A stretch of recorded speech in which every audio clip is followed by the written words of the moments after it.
Welcome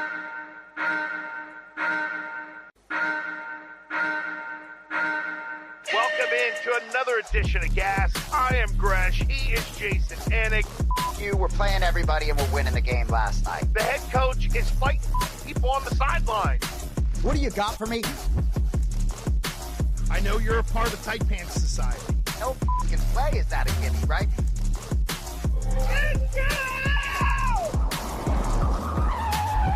Here we go, folks, on a new day and time. That's right. Moving forward, Gas will be Monday mornings. Now, today, we push it back a little bit because our new time will be on Mondays at 9 a.m. However, Jason Anik is in Las Vegas, so that would have meant a 6 a.m. wake-up call. So we pushed back to a normal time so that everybody can, wake up and be the best version of themselves. Jay from Vegas, good morning. Great to see you. You know, it's interesting seeing you in this Titleist hat in the winter you've had. And my barber is from Rhode Island, Andy, which I've told you before. Oh, my. He said, is it accurate? Like this was more than the blizzard of 78 where you are? Oh, my God. Not even close. It was 10 inches more. I mean, it was a full porn star more of snow. It was 27.8 inches in the blizzard of 78. And I know Fall River down the road from me, they registered 40 inches of snow. So I went to the east side of Providence today, over near like Brown University and Moses Brown School and stuff like that. Jay, it's still a disaster over there a week later. They haven't been able to shave all the snow away from what would be street parking around schools and businesses. Forget about it. It's just piled everywhere. Every municipality that deals with snow should invest in one of those giant snow melter things so you could just dump it right in there. And then, I mean, they literally had them brought in from out of state. That's how bad they really needed them, because there's a parking lot up the street from my house completely full of snow. They have nowhere to put it. And if they can't, I mean, you literally got to wait for the good Lord to send us 50-degree weather on Wednesday for it to really be chipped away. Oh, no, it's a week later and it's still a shit show. So I live in South Florida. I'm in Las Vegas right now. Pretty fucking sunny. Oh, dude. So not complaining, but I'm out here with my brother. You know, he's doing a couple days voiceover work, and then UFC 326 beckons. I'm here for the 2026 PGF season. For those that don't know, you should know, Professional Grappling Federation World. And Gresh, I've talked about this on the show, and I know we'll get into our topics, but I just want to tell you real quickly, like, I've never been on a mat. I've never trained jiu-jitsu in my life, barely done a somersault, right? Yet this is like one of my favorite things I do. There are 4 franchises. It's like a team-based sport, right? So it's week 1 of the regular season begins Wednesday night. We come at you on a Monday. So I will be out in Vegas for 5 straight Wednesday nights of regular season jiu-jitsu competition. Team champion will be named after those 5 weeks. Then the 6 weeks playoff. So I'm really excited. I could get into a lot of details, but the only thing I want to tell you, you have 4 franchises to root for. So like, if you want to get in now and pick a squad, you got the Las Vegas Kings, Alabama Twisters, Philadelphia Phenoms. They like going by the Philly Phenoms. That's not my favorite team. Can't be Philly, right? And the Colorado Wolverines. So it's just fascinating. Really happy to be part of this with Brandon McCaffrey and everybody else. But I just want to shout out PGF. Going to be a fun week here. I get really excited to do this. And you should. And we've talked about how this is the strength of mixed martial arts, that there are now other brands other than UFC. I think a lot of people, just on name notoriety, Jay, I think a lot of people think, well, UFC is mixed martial arts. No, you practice mixed martial arts, and there are different leagues for you to then compete in. And I think some people I don't think people completely understand that. It's so funny that you say that. I can't believe how good that transition is. So I was with my Aunt Jill, my mom's sister, this weekend. And she asked me, she said, she was almost like embarrassed. She's like, what's the difference between MMA and UFC? right? She asked me that question. But interestingly enough, Gresh, the reason I called you this weekend out of the blue, I called Gresh, by the way, when he was live on air. Yeah, live on the air. It was awesome. You were so jacked up. There are very few people that I just dial, but there was something that I wanted to tell Gresh, and I didn't want to send him like a text. So I'll tell you now. So my Aunt Jill, I spent all this time with her, hadn't seen her in a few years. And at the end of our time together, I was like, by the way, do you know who Andy Gresh is? You're like, of course I know who Andy Gresh is. Oh, so no. My Aunt Jill is a diehard Boston sports fan, loves Gresh, does not like the current local talent on air. Wow. Didn't know we did a show together. So that was the reason that I called you. So shout out my Aunt Jill. She's a huge Gresh fan, and she was like so excited that we were doing a show. Oh, my God. A year in, and she didn't even know. First of all, what's up, Aunt Jill? And second of all, yeah, Jay and I will text normally first and then phone call second. It depends on the level of business or what we want to talk about, right? And it's 11:30, and I do my show on Mad Dog Radio until noon, and he called, and I thought, oh, man, I wonder if something's wrong. I had just gone to a Mad Dog Sports Bite, so I actually picked up the call, and I was like, dude, what's up, man? I'm on the air. I'm in the middle of a sports bite, and he's like, oh, shit. I kind of spaced on because you were so jacked up about Aunt Jill. Right. Finding out that we did a show together, which is completely flattering, and now I feel like an asshole that I didn't get back to you right away, but I know that you were in transit as well.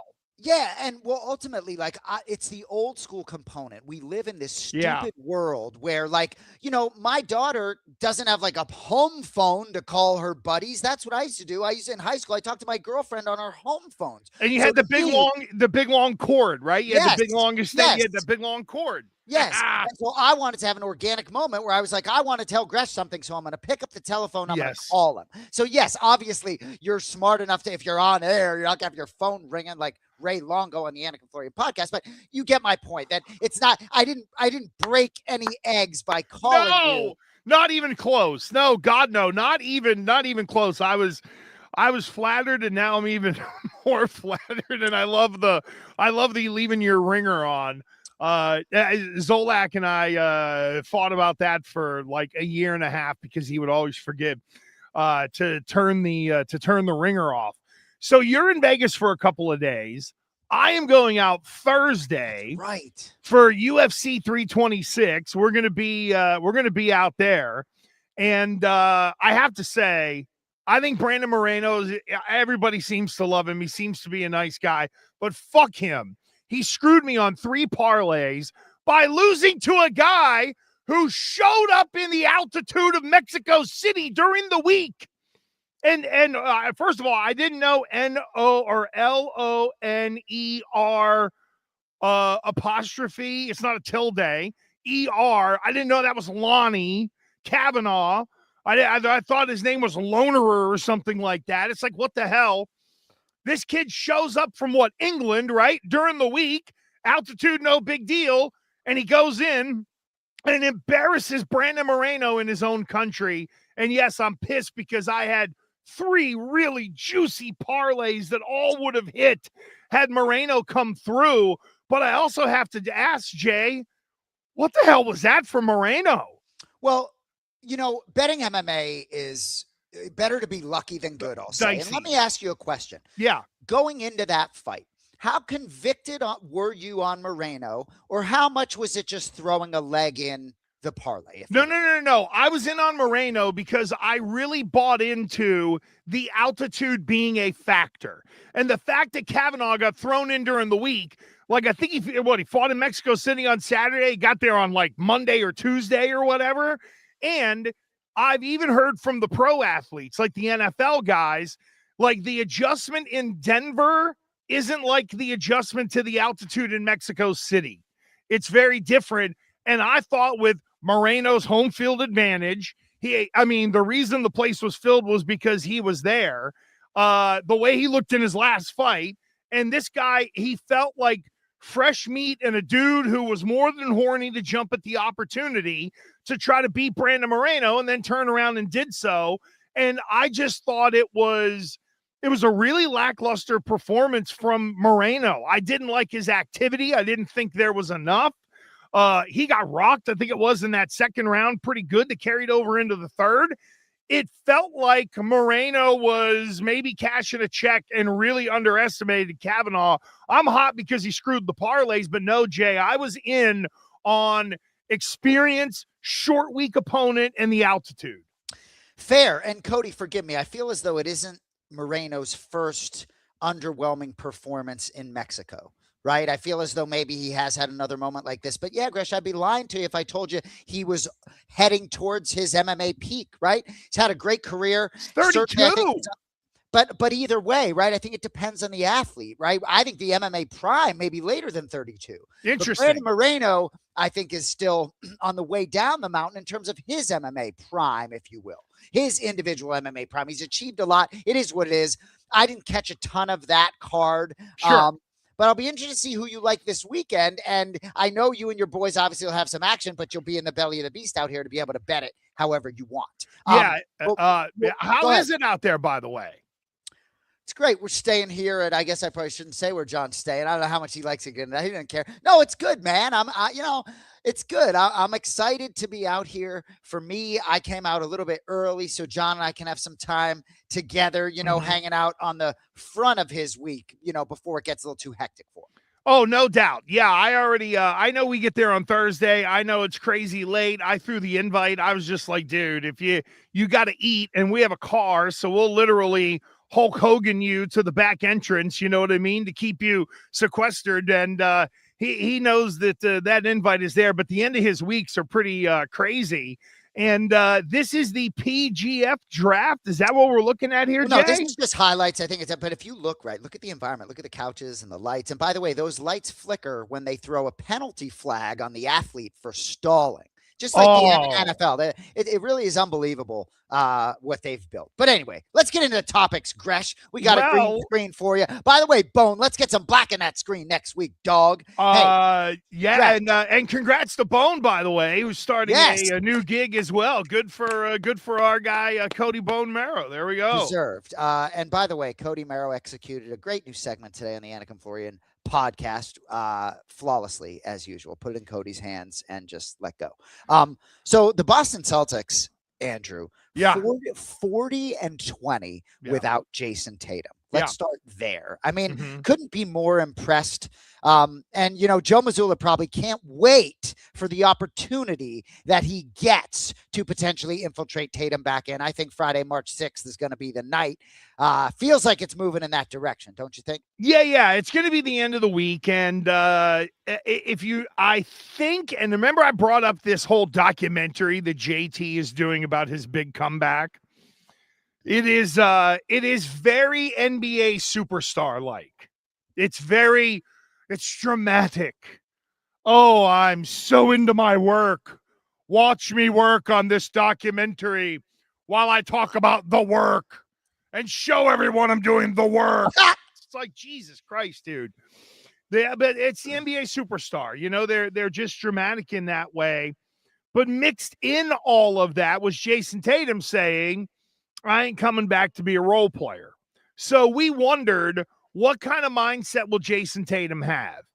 So I'm curious as to how you view this. Is this Jason Tatum doing right for him and sort of not thinking about the team because he has to be focused on his own comeback because he is at a different standard than other players?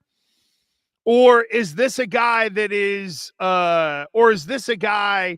saying to the team, no, I'm coming back and we're ready to take off. And the best use of me, Joe Mazzulla, is to have me in the lineup and use me the way that I usually do. Is this Tatum being selfish and dictating to the team? Or is this Tatum dictating the way it really should go because he is Jason effing Tatum? I think it's getting his own mental ready. Everyone talks about getting sort of to that mental space. And I think that's part of, that physically he's probably ready to go. He's certainly doing the 5-on-5 scrimmages. I think it's the mental piece.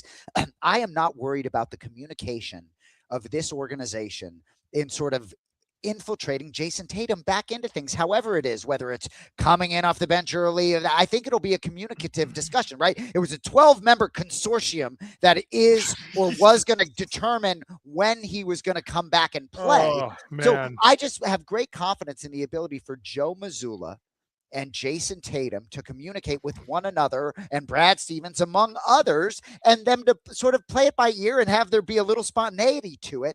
But his point is very well taken, that if they have any consideration to hoist a trophy this year, and he's not coming back unless they really thought they could. And honestly, I think maybe they can. I think maybe they have a chance. It reminds me a little bit of the Patriots this year, where it felt like they weren't a contender until they were. Like, Celtics feel like they're live. So I think Tatum ultimately needs to be a superstar, needs to be a 1 or 1A with Brown if they're going to get to their goals. But they're playing some great fucking basketball. I'm excited. Last week to win the East, they were plus 370. This week they're down to plus 300.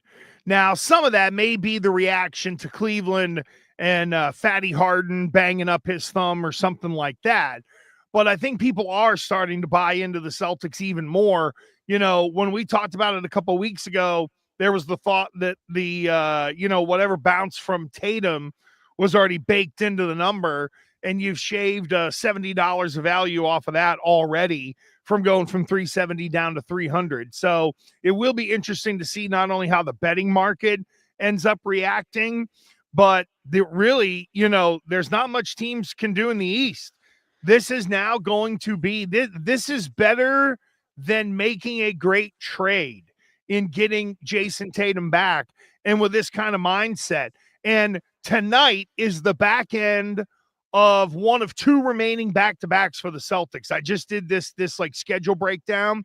So if Tatum does come back on Friday, there's only one other time there'll be a back-to-back. Otherwise, it's every other day. So you're pretty much getting into that kind of playoff way that the algorithm works in terms of the setup of the series, which I think is perfect for Tatum. And now the challenge really shifts to Joe Mazzulla. Don't lose what you've gained. Find a way to work in a great player, and find a way to make sure that Jaylen Brown doesn't pout about it.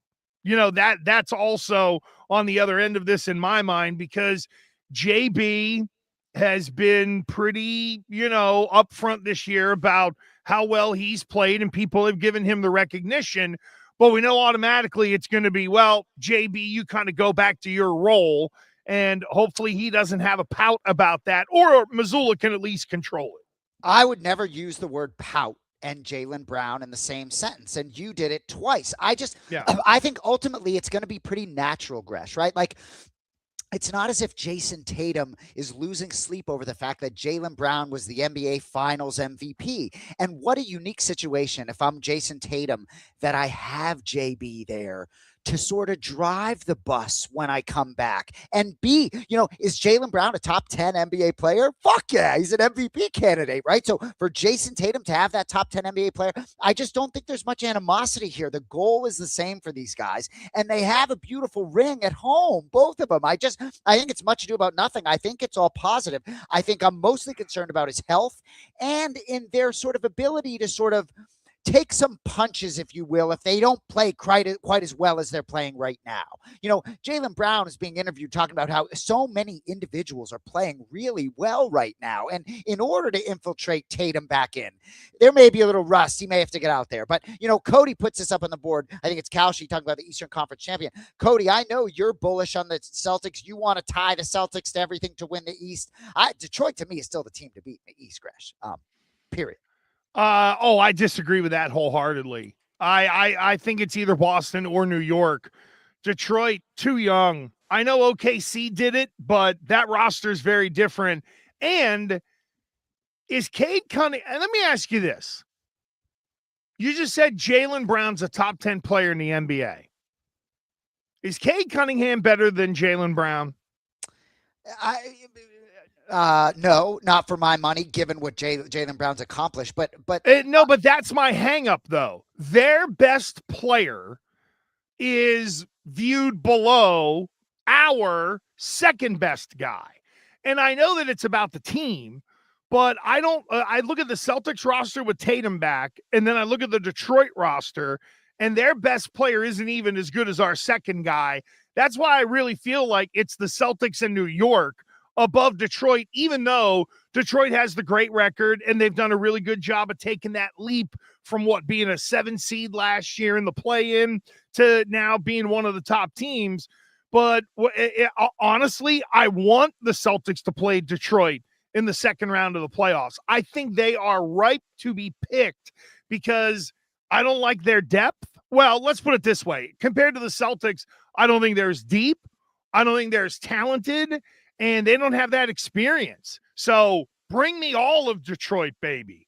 Just like I wanted the Rams. Bring me Detroit. Well, and Vegas would agree with you. For me, that number 1 seed matters maybe more that this season in that particular conference. Maybe it's because the Knicks have shown some chinks in the armor, and maybe it's because it's hard for me to fully believe in the Celtics, right? Because as much as I love adding Jason Tatum back in, I think there are going to be some growing pains, as silly as that may sound. Like, I think it's going to be a kind of a funky situation. And I think that I think it's going to be the idea that they're going to make it all the way to the finals in this type of season, I just think is a big ask. But I don't know. One day at a time. There was a time where the Pistons were favored. For my money today, I see a little value there.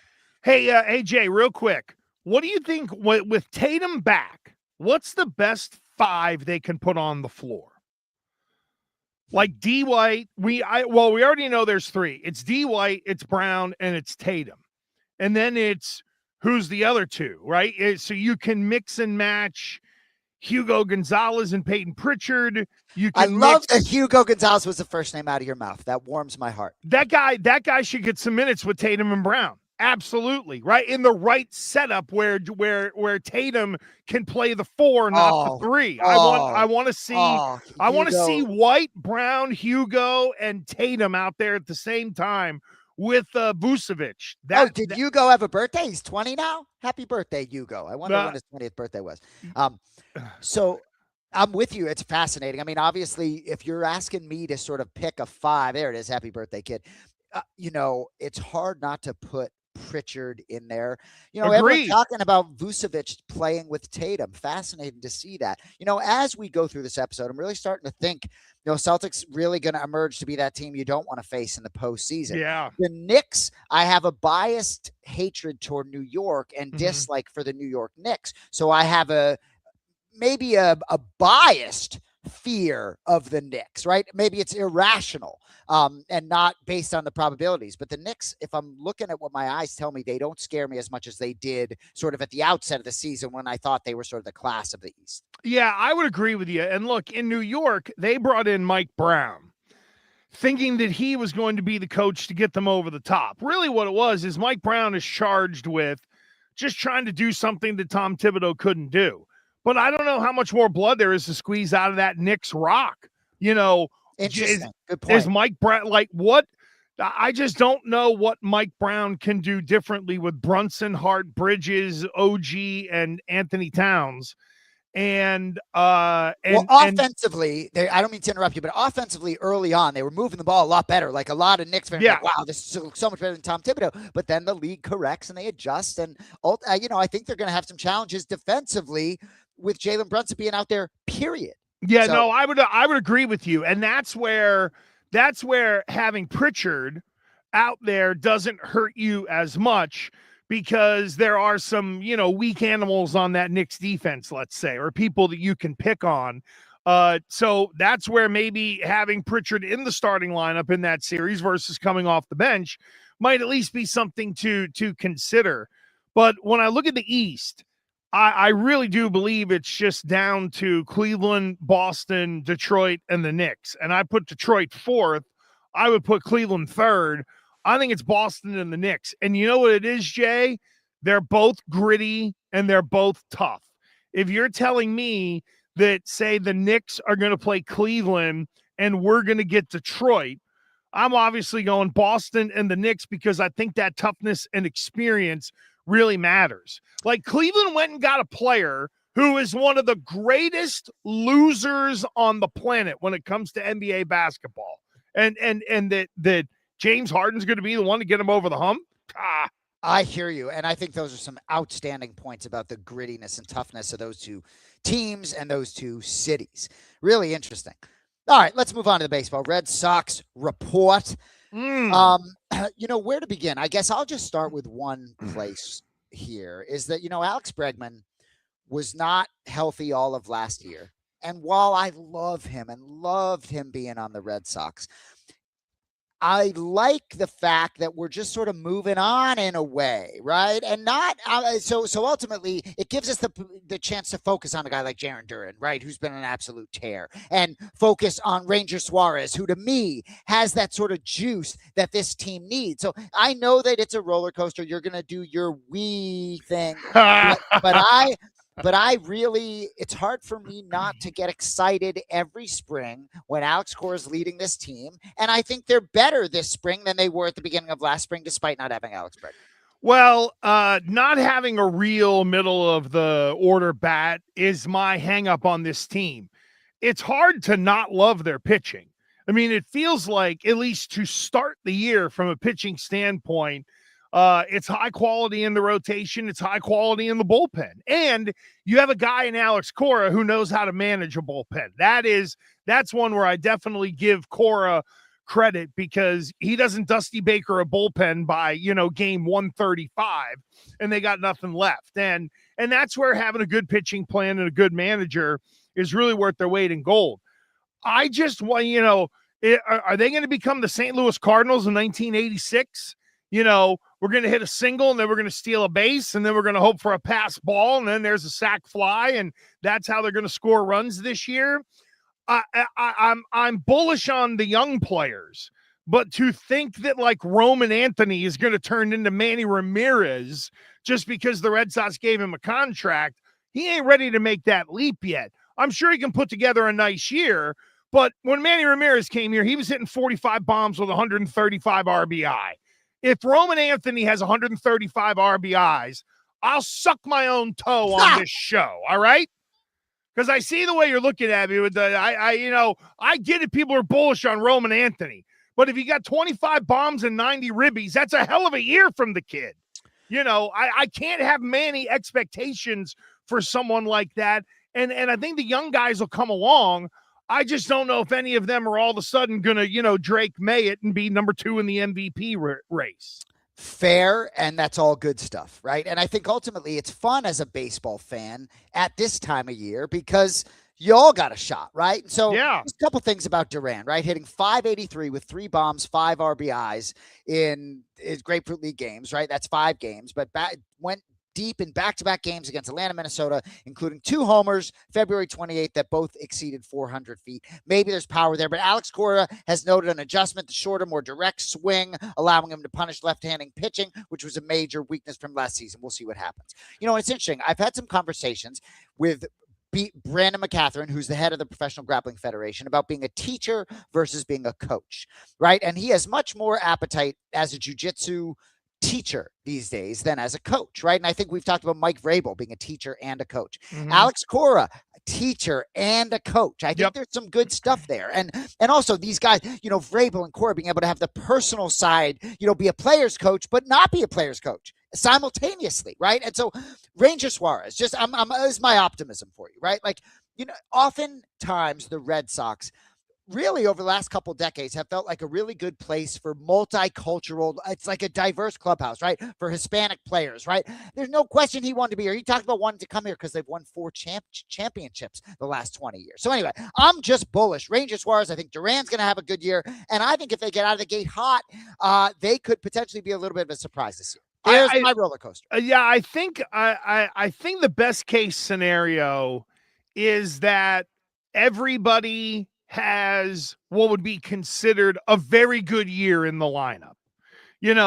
Maybe not anybody who is, setting necessarily personal records with home runs, but maybe being one short or tying it or something like that. Like, look, for me, a best case scenario with a Roman Anthony, 25 bombs, 90 ribbies, I'll sign up for that right now. That sounds like the kid would have had a consistent year.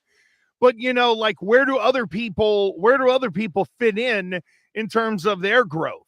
At one point in time, people were rubbing peanut butter all over their nipples about Tristan Casas.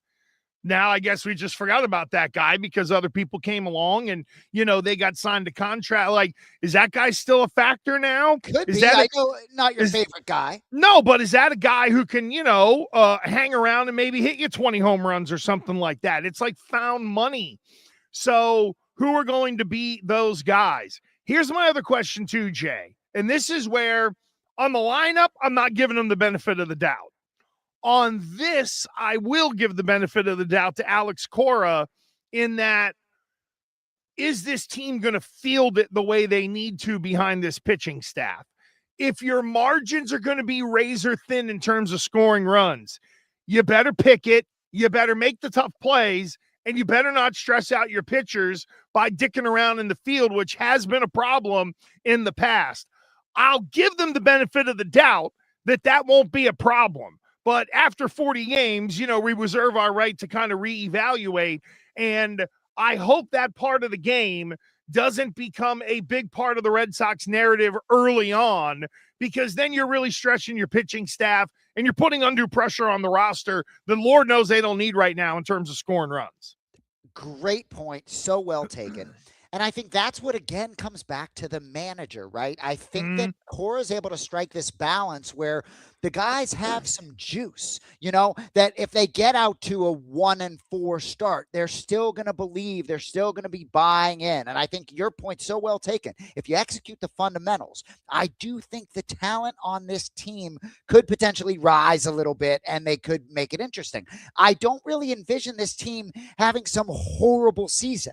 Do you know what I mean? I think they're a little bit too talented for that. So I think it almost feels like the only way is for it to go up. And I feel like they have more chance this year than in several years past to be more elite from a standpoint, like from the starting pitching, right? To really be able to tote a guy out there every 5 days that gives you a better chance to win. So we'll see. So let's take a look at some odds real quick. Winning the division, the Yankees are plus 180, Toronto's plus 250.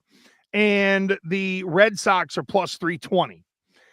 Now, they also have a top 2 option. And this might be the one where if you think the Red Sox are going to finish, say, second in the division this year, plus 120. So if you like the Red Sox and you think they're going to at least be better than either one of the Blue Jays or the Yankees to finish second in the division, you are looking at plus money right there. In terms of the playoffs, here you go, Jay. Red Sox are minus 170. They're 5th on the board in terms of odds when it comes to making the playoffs. Yeah. The Mariners are minus 280. Yanks are minus 270. And then it's Toronto, Detroit, and then the Red Sox. And then it's down to Baltimore, Houston. They're at minus 115. People have Baltimore being competitive this year. That's interesting. Win total, hang on here, let's go to 87.5. The under is minus 105, the over is minus 115, so a little juiced to the over at 87.5. Division's gonna be good, man. Yeah, that's the that and look, normally it was 2 teams that you could plan on beating up on for a long period of time. Now Tampa's going to be down this year. They're going to be as bad as their stadium as they're trying to rehab that Tropicana field. But will the Orioles be competitive? I think relative to a Red Sox total, really it's the evaluation of Baltimore, because that used to be what? 12 to 14 wins every year. It felt like they just hammered Baltimore all the time. So we'll see about the lineup. And if everybody can just have an above average year in that lineup, they got a real chance, because the pitching is there and there are still young resources to trade in the organization. Now, whether they want to add payroll, that's another part of the story. But in terms of having tradable chips, they still have quite a handful.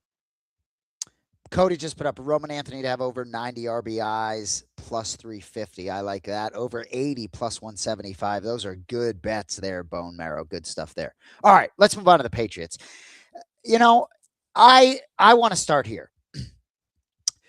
Albert Breer, your boy. Yeah. I think some rumblings that Max Crosby potentially could be on the market. Okay. Mm-hmm. So you can talk to me about A.J. Brown. You can talk to me about the draft. You can talk to me about blah, blah, blah. I guess some of the defensive ends perhaps didn't perform as well at the combine, which is why there's maybe more juice here for Max Crosby. I still don't think Brady would allow the Patriots to acquire Max Crosby, right? He was rooting for the Seahawks in the Super Bowl. I just don't think he lets Max Crosby go to the Patriots. But if Max Crosby is available, Gresh, there are a few things I wouldn't do. I wouldn't do much to get A.J. Brown, if you want to know the truth. I would, Patriots said the price was too high. I agree. But the price couldn't be higher, in my opinion, if you have the chance to get a guy like Max Crosby, because I believe that piece puts the 7th trophy manifested into my world. Wow. So you're of the one player away. He's the one player. I put him on a real pedestal in terms of the whole package. I do not see him nor AJ Brown as the pathway to be able to beat Seattle. I think the defense, the way it's going, keep adding interior D-line depth. There are a lot of edge guys, let's call them, in this draft. In fact, the Jets are probably going to fall in love with the kid from Texas Tech after the day that he put up. It was, from a numbers stand, I think David Bailey, from a numbers standpoint. My God, it was crazy. I think if you're New England, you're a year away from being a player away. Does that make sense? That's a great way to put it. It feels like if this were 2027 and it were, well, Crosby's there and we can fit him in for the year before we got to start paying Drake, and it's only going to be a late first-round pick, then okay. I'm not giving up multiple first-round picks for this guy. Ain't no way. You want the end. If I'm going to get Max Crosby with pick number 31 this year and I can deal with the money, I'm going to be pretty happy about that. That's great value to just flip a first round pick. Now it feels like it'd be a lot more than that. And that's where, for me, I kind of draw the line. Now, if New England had a bunch of middle round picks, Jay, then I would say, okay, take the late first and package a couple of thirds or figure out how you could value it up and go ahead and liquidate your extra assets to be able to get someone like that. I just feel like they're going to be a little more free agent selective this year, if that makes sense. Last year, we forget they got the best player on the market in Milton Williams. The number one guy that was out there last year, New England got. So I give them a lot of credit for that because arguably that guy helped push them to the Super Bowl. So to me, I don't need the big ticket item. Quite honestly, do you want the one fancy suitcase or do you want the nice set? I'll take the nice set because I think adding 3 players to strengthen different positions will mean more overall to the performance of others than just having one guy in Max Crosby come in where it's really about him and his numbers. Great stuff there all the way around. Do you think K'Lavon Chaisson is coming back? Yes. I hope so. He put something in his Instagram story. I was going to say, I thought he put something in his story almost leading us to think he's coming back. Right. And then nothing else after that. But it really is interesting.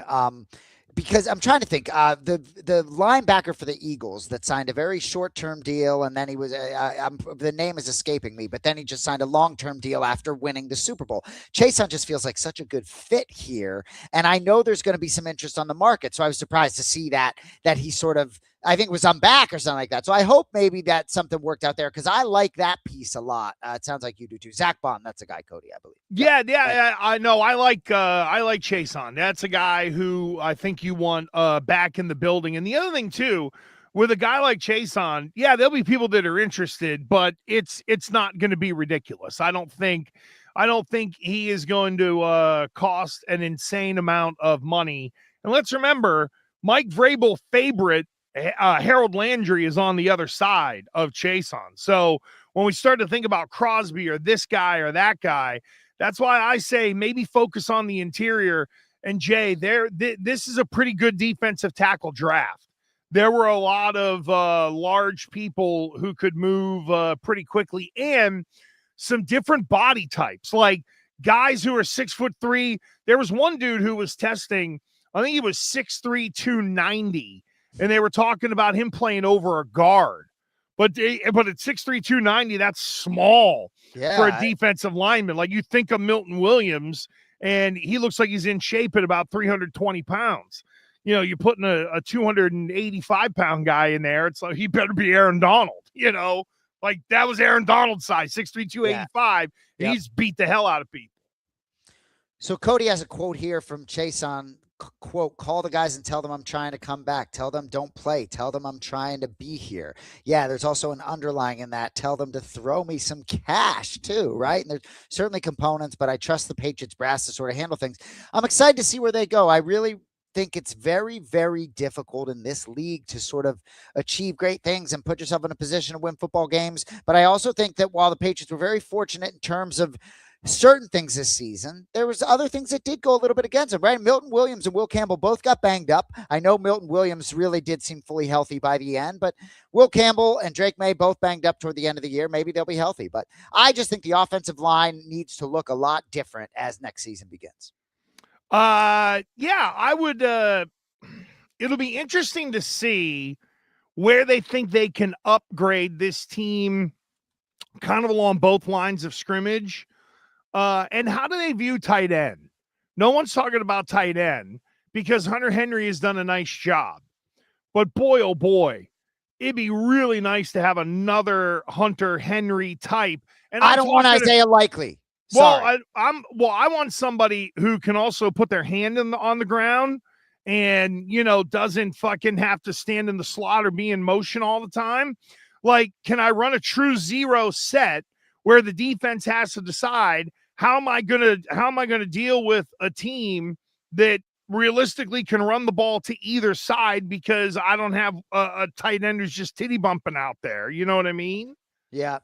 Cody wants them to get Isaiah Likely. I just couple balls he didn't squeeze in big spots ring out in my mind, but I don't know, man. Isaiah Likely doesn't know. No thanks. Yeah, I would rather look to the draft this year. Yes, I agree. In terms of so did you hear about, now this is a true project, okay? There's a kid from Vanderbilt. His name is Eli Stowers, right? So this kid started as like a quarterback at Texas A&M.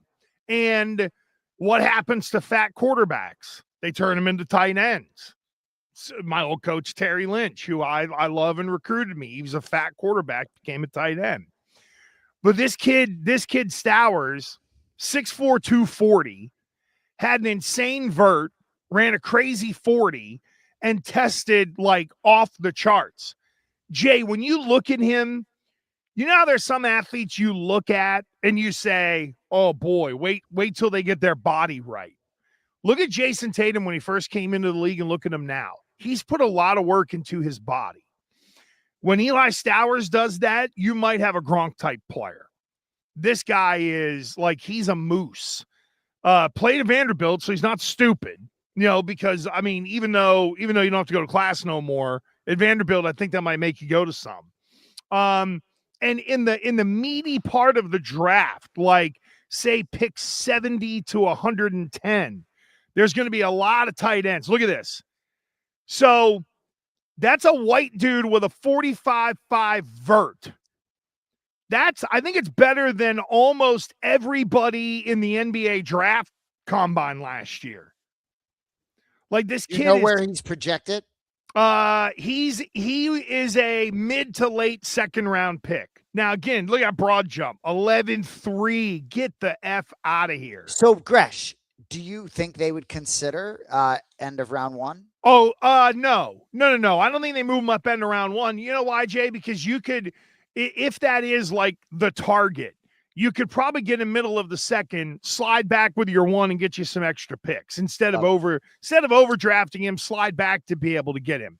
But this tight end, there's a There's a kid out of Ohio State, Max Klar. He's another one, another big, again, 6'4.5", 245, 250 pounds. But you got kids who play outdoors, which I think is important. A little bit of cold weather. You know, I know Nashville isn't warm all the time. And get me somebody who's been asked to block before. Exactly. Listen, Aaron Hernandez, the player, was a dream because if you put him on the move, he could block a little bit, right? So you could still fake people out. You can't put the guys opposite of Hunter Henry with their hand down and think that you got a balanced formation out there. So, you know, there's Klar. Give me the other kid. I mean, Stowers is just insane from an athletic standpoint. But anyway, I know I got long-winded there, and I knew the Stowers kid tested through the roof. And I mean, a 45.5 vert. Again, I just go back to it's a white dude, right? Like the safety from Oregon ran like I think it was like a 4.3 240 or something like that. And the first thing my man Nelson texted me, he was like, "Do you see that white boy run?" And I'm like, "What?" I mean, and there's Kenyon Sadiq, the other tight end, who's from Oregon. He's probably going to be a top 15 pick. Let me tell you, if that guy somehow slid to 28 or 29, wherever, 31. There's no way. No, this 30, kid. Aren't they 31? Right? 31. Yeah. An 8 touchdown season for a team that, you know, was scoring 50 a game. So you must be really excited to come out to Vegas this week. I think it's a real shame that I fly home on a red-eye Wednesday night and you get here on Thursday. It's just bad, but I'm coming here every Tuesday for 6 weeks. I had no options, but I think you have a sneaky good card here. So maybe we'll get to the card in a minute, a couple picks there, but Cody put a really good question in our rundown. And I just want to voice it. I have a quick answer, but he says, is the BMF title, because Max Holloway, Charles Oliveira will be headlining this weekend, is the BMF title more I'm not going to use that word. I can't. I'll tell you why later. More impact to fans than the 125-pound men's flyweight title? BMF or flyweight? Which has more impact for you? Oh, the flyweight, 100%. Look, I'm a wrestling fan, okay? This is the Rock's title. Actually, this isn't the Rock's title. This is, you know what this is? This is the BMF belt is the TKO novelty belt because it was given by The Rock at UFC. So a WWE guy who's a big-time movie star, we all know that, right? And who was doing the Smashing Machine, but there was all kinds of cross-pollination. But I know I'm just going to see a hell of a fight Saturday night. I'm not even thinking about the BMF belt. Fine. Put the WWE Intercontinental title on the line. Who cares? Like, seriously, I know I'm going to see a banger of a fight. So for me, it's definitely the flyweight, Jay. Where do you land on it? I couldn't agree with you more. I think that division has more juice for me than others. I mean, Tyra, Pantoja, Van, a lot of good fighters up there. I could go on and on. So yep. I agree with you completely. One more thing I want to touch on before we get into this weekend's card. Mm-hmm. Does really seem like John Jones and Poatan are going to fight at the White House. Doesn't it feel like that's coming? Doesn't it feel like it? It does. All Poatan's got to do is get the belt, right? Yeah, right. Well, I mean, that's like the net. That's, you mean, did he vacate light heavyweight? I think there was an announcement that he did. So as long as Poatan becomes the interim. Oh, you're saying he's got to get. I get it. Got to get. Yeah. He's got to win the interim fight to then set up John Jones. Because if he loses, he ain't fighting John Jones. So I also think McGregor fights. I mean, right? He's been the most tested athlete in the USADA testing pool. I mean, the fact that you're getting Conor McGregor back and what appears to be a Conor McGregor that is not doing things to his body maybe that he shouldn't. I mean, he could be really dangerous as a man at this stage. Yeah, it's interesting that, you know, he's cleaned up. He's back in the testing program. I think he may have found God. I don't know. So listen, if that works for you and it makes him a better person, then, you know, all good for him.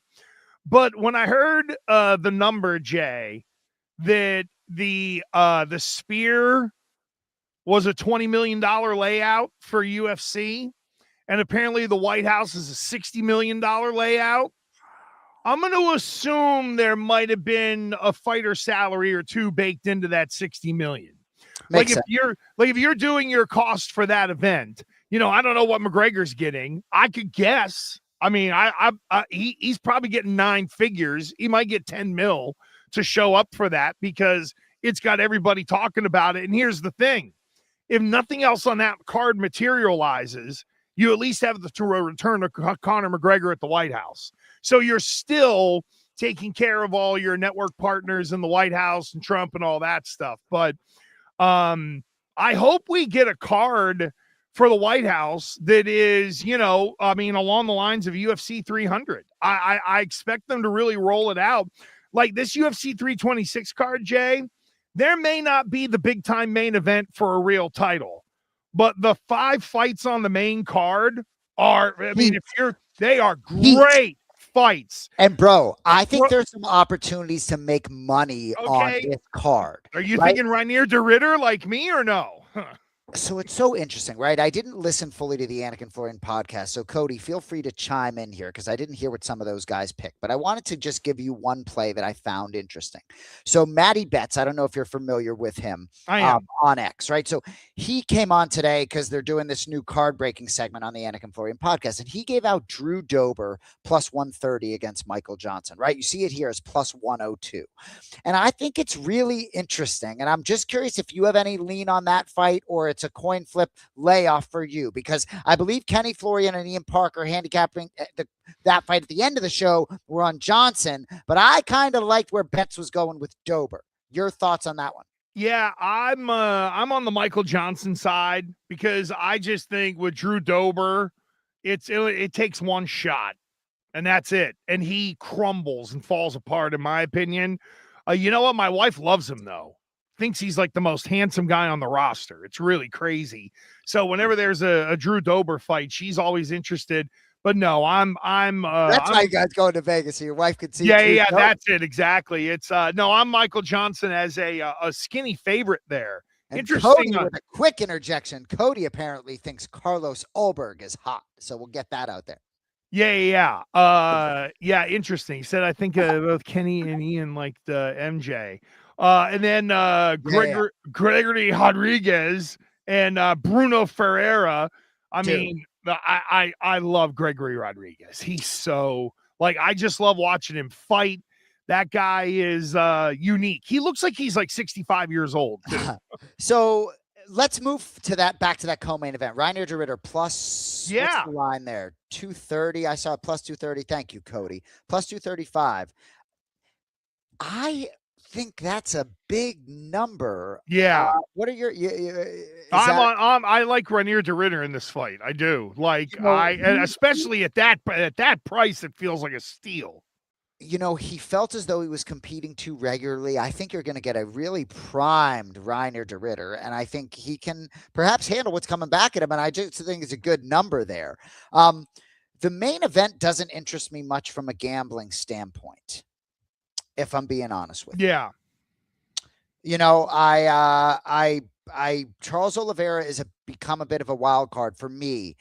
Very difficult sometimes to figure out what I'm going to get there. Seems as though Max is sort of undeniable at 55. So hard for me not to peak there, but it can be dangerous throwing a guy like Holloway I shouldn't say throwing a guy like Holloway, but the Moreno parlay, you throw the main event favorite minus 230, you know what I mean? So playing with fire a little bit in MMA there, I think. Yeah, I have a thought on that main event, but real quick, Rainier de Ritter finally lost in UFC. So he finally proverbial took one on the chin, and I'm expecting the bounce off of that. That guy's really talented. And Jay, I'm kind of with you. It got real quick for him, kind of the way it did for Poatan at one point in time. It felt like, holy shit, every 3 months, this guy's turning around and fighting. So I do think for Rainier de Ritter, he needed that UFC loss and to kind of get smacked to then go back.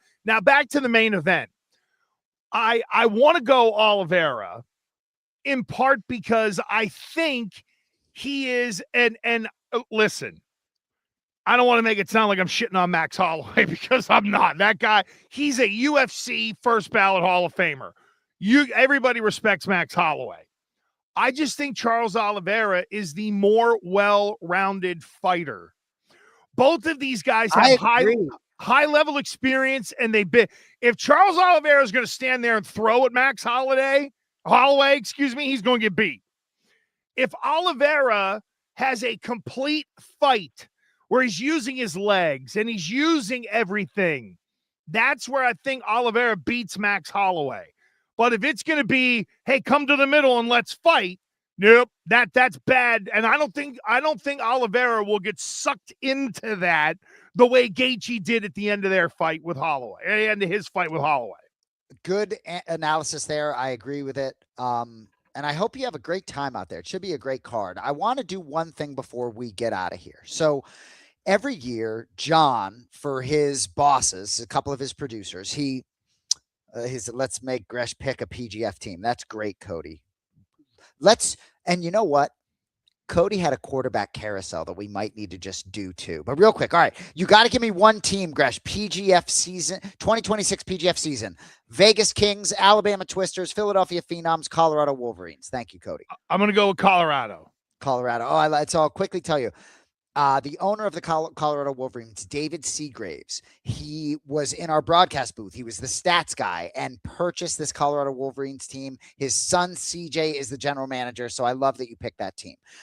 So every year, John, for his bosses, at this time of year, John and I go to a sports book and we buy like 15. Yes, I remember this because last year one of them ended up we hit the Indiana Pacers Eastern Conference 42-1 last year. So, but anyway, so John buys $100 tickets, about 15 of them, and lets his bosses pick 3 of them off the table. $100 futures. Let's say it's the NHL Western Conference champion, the NBA Eastern Conference champion, I love it. NBA champ, NHL champ. So Cody, let's pull up some of these lines. And sometimes we try to get juicy, like we might throw one NFL long shot in there. We'll throw some NCAA teams on there. So I know Michigan may be chalky, maybe there's some teams to pick at. So Cody, do me a favor if you can. And I know I'm throwing a lot at you, Cody, because you're quarterback wheel, but go to some NBA futures, Western Conference, for example, right? So I like how the Spurs match up against OKC. So I think the Spurs will probably be a ticket that we would purchase, right? So let's go to the Western Conference, Cody. Forgive me for a second. All right, so Spurs 5-1. I'm sure we would probably purchase that. One thing he would maybe do with OKC is maybe purchase a $200 ticket on OKC, and that would count. Like maybe get cute if you want to take that favorite. But, I don't know what teams are live. Do you think Houston is live in the Western Conference? No. I agree. No, I think you're down to 3 in the West: OKC, Denver, and San Antonio. So typically he would go San Antonio, Denver, and leave the chalk. That's fine. But you know what? If I got that Denver ticket, I'd be pretty happy. I mean, I'd feel pretty good about it. With the way the schedule is going to break down, I think in the East, it would be Boston or New York. I guess you could, if you wanted to throw the Pistons or the Cavs in there, you could. I just think it's down to Boston and New York, and that value is really good. I mean, and it's interesting as we have this conversation, this will help John later. It's kind of chalky, right? Like there aren't those opportunities out there necessarily where it doesn't feel as wide open maybe as last year was. Cody, take a peek at the NHL hockey Western and Eastern Conference real quickly. Let's just take a peek at some of these, then we can look at the NCAA tournament. Oh, because I got some NCAA tournament polls for you. All right. So hockey may be a little more wide open. We know it's a new season. So anything in the NHL, I don't follow this league closely enough. Wow. I would say you got to go Tampa, Carolina, and then you got to go Colorado, Vegas. Those would be the only 4 that are because Edmonton Oilers 6-1. I think that is some best player in the world. What are the Winnipeg Jets? Oh, they're not guy. Connor McDavid doesn't win shit. Go up to the East. He can't even win the gold. What are the Boston Bruins? 80-1. Yeah, they're and that's for the East. Jesus, 80-1. Have fun with that. Go to the NCAA. That's where. No, you know why? And Let me tell you. Before we get out of here in OT, we got to do the quarterback wheel. Go ahead. Okay, no problem. Okay, so if John's going to be picking a bunch of these, now look. Yeah, give me some juice. All right, so there's the top 3 of Michigan, Duke, Arizona. Those are the teams that everybody's on. Jay, if you have sharp college basketball people in that crew that John's buying for, they'll be all over the Florida ticket. It was at 800. It was 900 yesterday when I was doing VSiN. Bro. Florida's down to 800, and let me give you the other one too. Wait. Okay, sorry. The other one, I just want to remind you that John hit Florida 30-1. Yeah. Last year. Go ahead.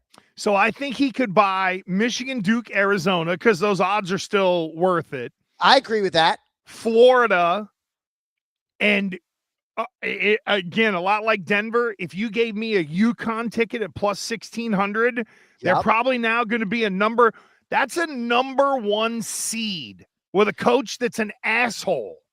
I love it.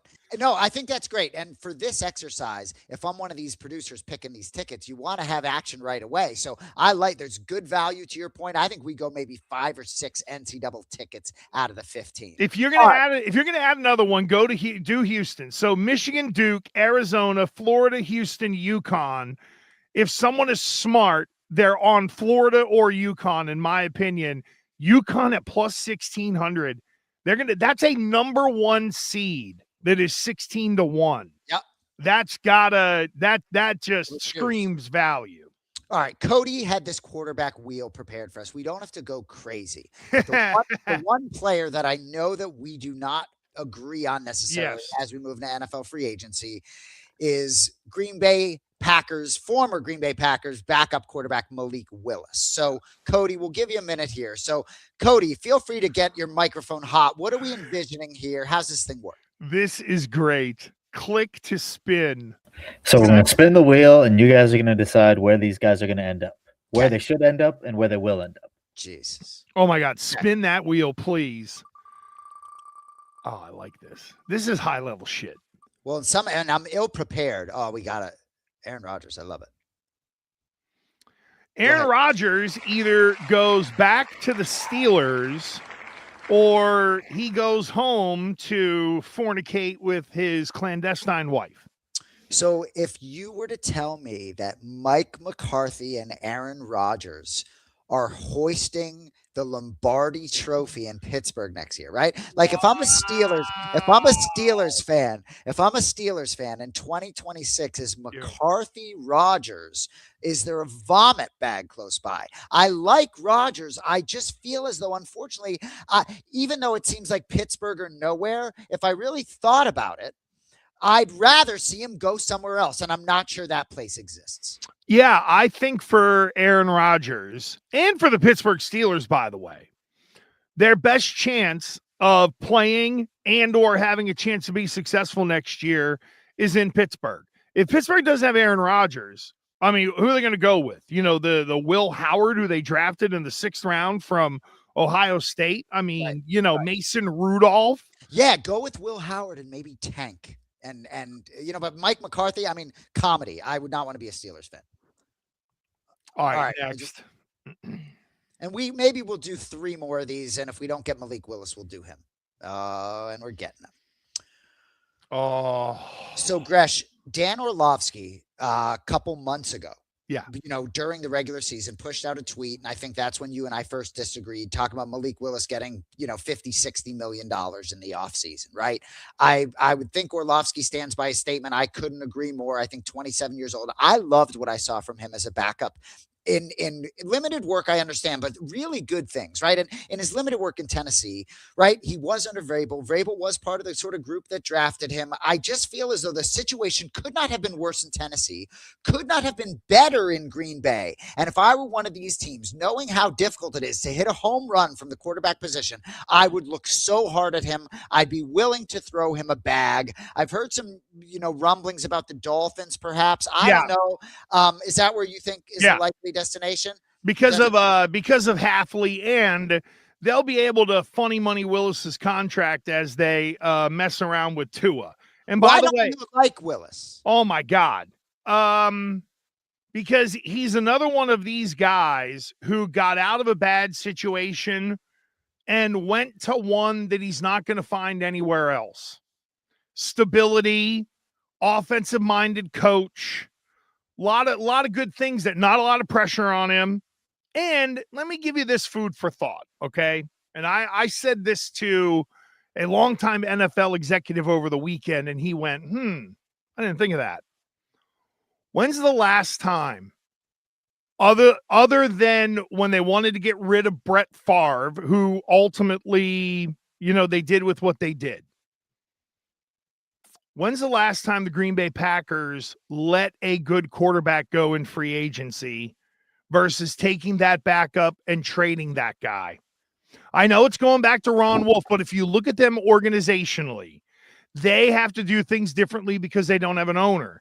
That's why they'll draft a guy and let Aaron Rodgers sit for 3 years, or draft Love and let him sit for 3 years, because for them, they know they have to have that guy in waiting.